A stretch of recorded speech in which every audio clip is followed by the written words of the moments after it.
It's week 9 and we had a crazy trade deadline, the craziest we've seen in NFL history. So we're here to break down the fantasy implications for each of those deals, and we have a major utilization nugget for a young running back that could be catapulting into the top 6. Let's dive in. So let's start with the Chicago Bears, who made a move to trade for Chase Claypool today. What does that mean? This is great news for Justin Fields, a guy that was already averaging 10.5 rushing attempts over the last 4 games, which made him a top 12 quarterback, a low-end QB1. Now that you add Chase Claypool to the mix to go along with Darnell Mooney, we've got 2 passing game options. Was only trending towards 2,500 passing yards this season, around 16 passing touchdowns.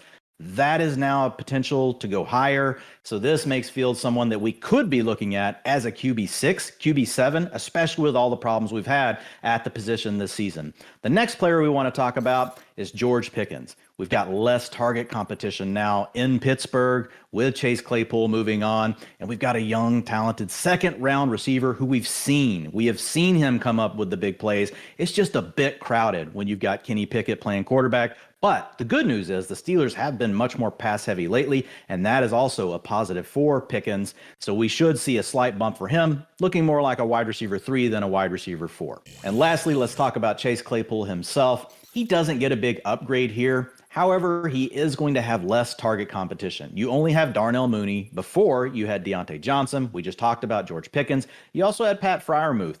But the issue is the Bears are a run-heavy team. Whether they're trailing, whether they're tied, whether they're leading, it doesn't matter. They want to run the football. Having said all of that, you can argue there's slightly more upside for Chase Claypool. I still think he's a boom-bust wide receiver 4, but if the Bears get forced into a shootout scenario and they actually do open the floodgates and pass, in that situation, we probably are going to see more upside out of Claypool than what we got with the Steelers. The next deal we need to talk about is TJ Hockenson moving from the Detroit Lions to the Minnesota Vikings. And again, the quarterback is the #1 beneficiary of this move.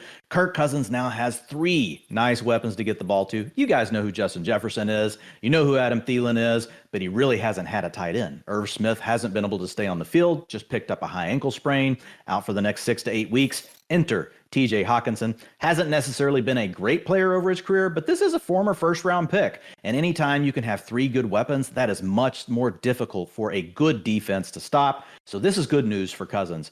He still remains that low-end QB1, but now there is upside that maybe we get a mid-range QB1, and we'll definitely get some more spike performances with this addition. The next player we've got to discuss here is DeAndre Swift. And before we jump into the fallout of what's going on here with Hockenson, a note on Swift: he has not reached a 27% rush share since week 1. We don't know if it's due to the injury. Are they just trying to protect him and give Jamal Williams more work? Or are they just really trying to treat him more as a passing game option? And if that's the case, this move with Hockenson, it's going to be a really big deal for Swift. The reason why is they're competing in the same area of the field for targets. So Hockenson being gone clearly opens up more for DeAndre Swift, who's a really good receiver out of the backfield. The 23.5 targets per route run this season, that ranks in the top 10 in the NFL. So he could see some of the rushing attempts come back. In fact, that could all happen next week. But this is nice to know that with Hockenson gone, it opens up more opportunity in the passing game, either way for Swift. And lastly, let's talk about TJ Hockenson himself. I don't see this as being an upgrade for Hockenson. Maybe he gets a slight upgrade. We did talk about the Minnesota Vikings being a pass-heavy offense, so that works in his favor. But he's still got Justin Jefferson in front of him. We've still got Adam Thielen on the team. So most likely he's the 2nd or 3rd target, probably going to come through with some big games, but really still a mid-range tight end 1. The third trade we need to talk about is Nyheim Hines to the Buffalo Bills, a team that was trying to get a passing down back all offseason. They thought they had J.D. McKissic signed.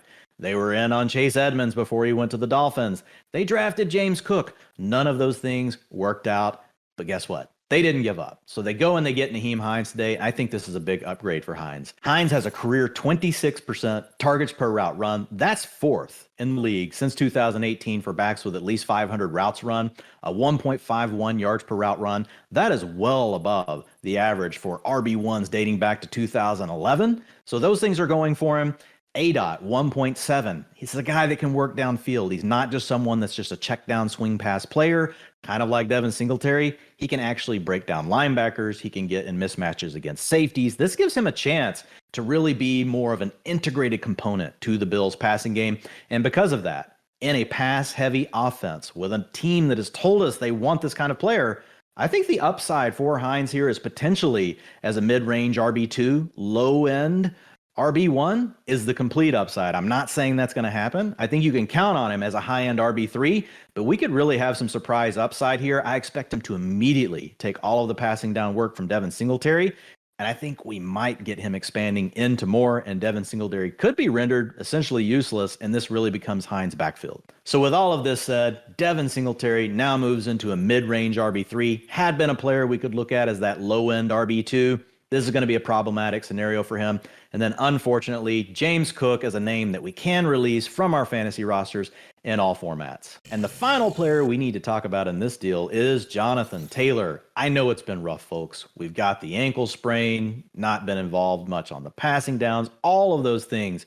But this is really great news. Nyheim Hines is a special player in the receiving game. I do not expect Deion Jackson or Zach Moss, who they received in return as part of their trade, to challenge Taylor at all on passing downs. This means an every down role. The move to Sam Ehlinger really told us that they're going to have a more balanced attack. There's going to be more rushing attempts for Jonathan Taylor. So as long as he can get healthy, Taylor still has the RB1 overall upside, and that's even with Christian McCaffrey completely blowing up this last week in San Francisco.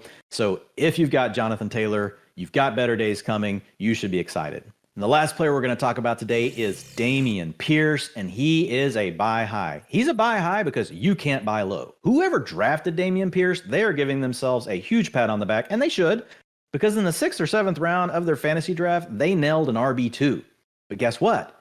You should still be willing to buy because there was a very big change this weekend. So in week 8, we saw Pierce take over 100% of the 2-minute offense. And that's huge in the Texans offense because they trail a lot. Now, they've been committed to Pierce on the ground. Even when trailing, they continue to give him 75 to 80% of the rushing attempts, which is good because if you're going to have a chance to be a high-end RB2, a low-end RB1 on a team that trails when you don't have passing work, you need that kind of commitment. That's what we've seen in the past with guys like Derrick Henry.